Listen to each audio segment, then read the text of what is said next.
Yeah, my name is Nathan Lahina. My current job title is a project analyst slash programmer at Hawaii Dental Service.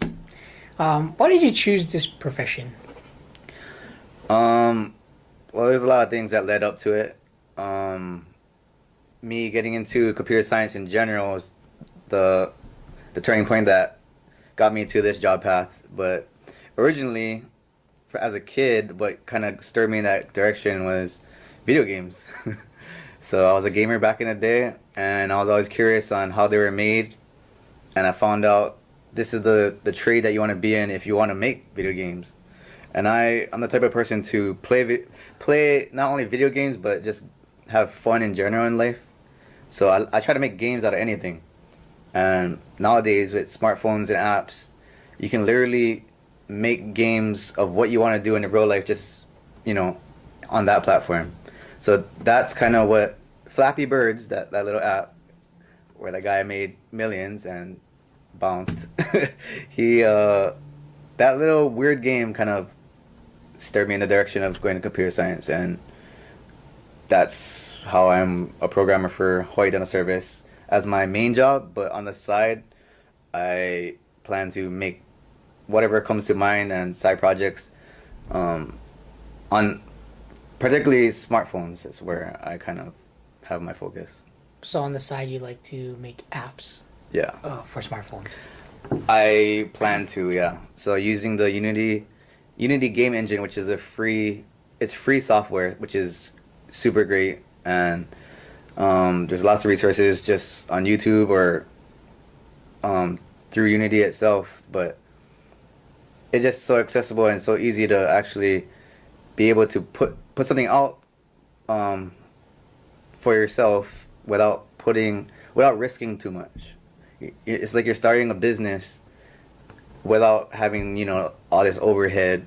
I mean, there is a little, but it's not like you're renting out a place. You just have a little spot on the app store. If it bombs, it bombs. You don't lose too much money, but the the um the chance of the opportunity to make um is just there's no limit. Hmm. So that's what attracted me.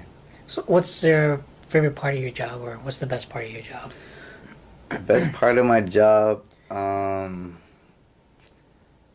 is that I I get to solve problems and help people. Well, pretty much everything we work on at work is because someone had a problem doing something. So that then it becomes a project, and therefore you're literally trying to make a task easier for somebody or fix the error. So it keeps me on my toes, I'll tell you that much. And it's I'm not breaking my back all day. I could do this until I get old. So that's something that I thought of when I'm planning to get into this field. 'Cause I do like physical work. Don't get me wrong, but I know that physically you can't do that forever.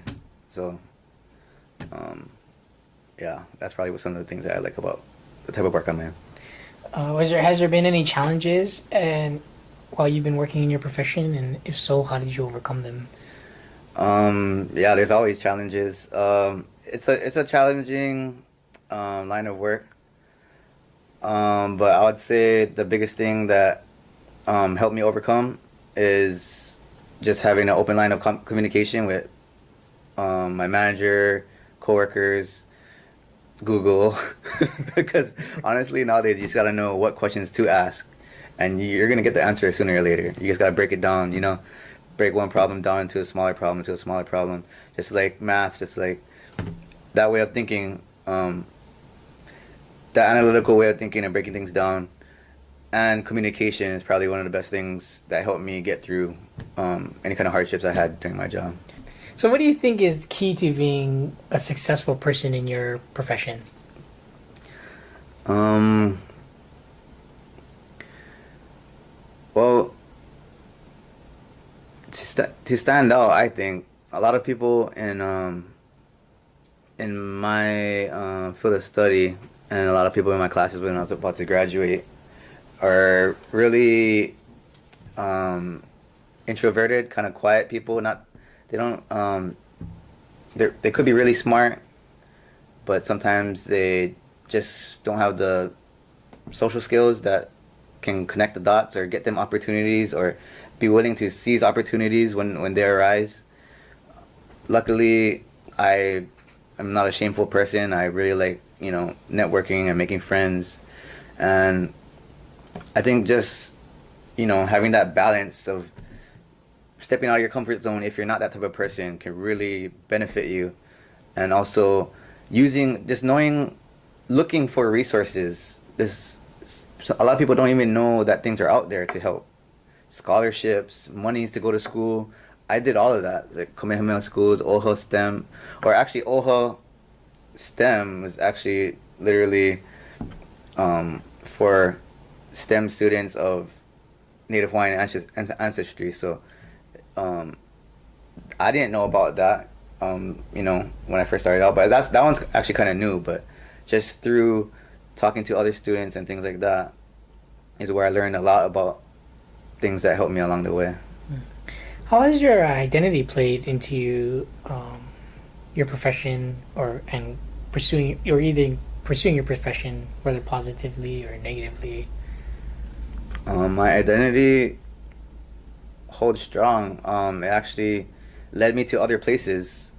Coming to UH, learning some Olelo Hawaii is what really brought, it made me feel that because I'm going into computer science and I do have Hawaiian ancestry, I have a responsibility or a kuleana to bridge the gap between technology and Hawaiian culture. So that's a big part of why I think the STEM field is so powerful today. It's like you can reach so many people and preserve knowledge, have it represented in many different ways, and it's the digital plane is another space that it's just the possibilities are endless. And I get excited when I talk about these kind of things. There's lots of projects I was a part of, but currently, someone asked me what would a Native Hawaiian programming language look like, and that really resonated with me. I already tried to do some of that in the games that we made, but literally right after this, I am gonna go to a meeting and see forth that project. So I think just being my identity as I'm a Japanese and Hawaiian, but bringing that to light in a Western, mainly Western perspective of technology is something that's a lot of people should come to light. All right. So in closing, what advice would you have for people maybe wanting to pursue a similar career to yours? I would say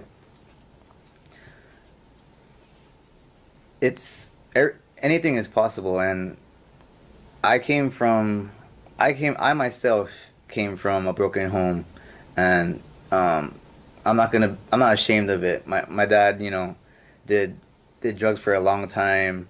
He still does it since I was in kindergarten. I had a hard time growing up. I went on rocky roads. I didn't do too well. I was kind of a bad kid, and it's never too late. I went to college, maybe 5 or 6 years out of high school, because I didn't want to waste my time or money, and I didn't know what I wanted to do. But this field, those types of fields it's super reliable. It's one of the best fields to get into. You will get a job if you get a degree. You have your choice. But I would just say, even if you think you're too poor to go to school, there's so much ways to get in there and get an education, and student loans, grants, scholarships. I did all of that. I got help a little at first from my grandpa, but I ended up putting myself through college, through scholarships, a couple loans, and it's literally helping me take care of my family now.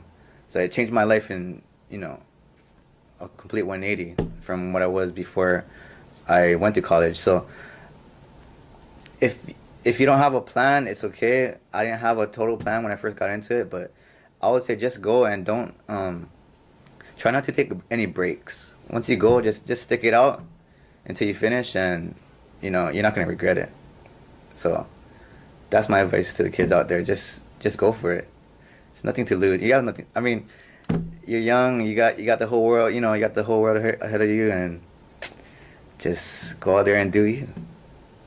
All right, thank you. Thank you.